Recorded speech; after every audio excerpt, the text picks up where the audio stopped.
Bukod sa fuel subsidy, nagpatupad na rin ang DOTR at LTFRB ng bagyang taas pasahe sa mga pampublikong transportasyon upang matulungan ang mga drivers at operators na apektado ng mataas na presyo ng langis.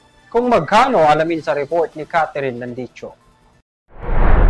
Inilabas na ng Department of Transportation o DOTR ang bagong fare adjustment para sa mga public utility jeepney o PUJ bilang tugon sa patuloy na pagtaas ng presyo ng produkto ng petrolyo.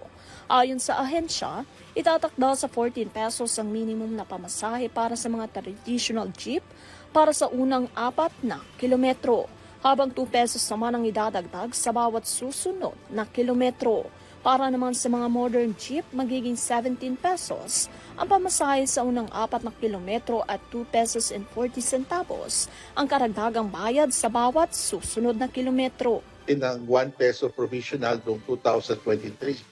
So ang current rate lang yun 13. But we now make it permanent at 14 pesos for the first 4 kilometers. That reflects an 8% jump in the base fare. Succeeding po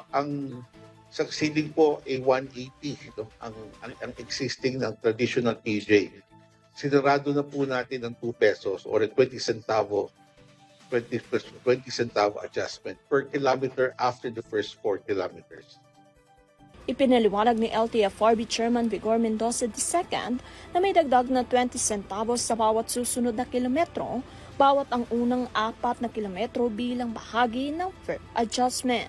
Samantala, inanunsyo din ng Land Transportation Franchising and Regulatory Board o LTFRB ang pagtaas ng minimum fare sa mga bus. Aakyat sa 15 pesos ang pamasahe sa ordinary bus at 18 pesos naman para sa air-conditioned bus. Ayon sa LTFRB, ang naturang fare hike ay bunsod ng patuloy na pagtaas ng presyo ng langis sa pandaigdigang merkado.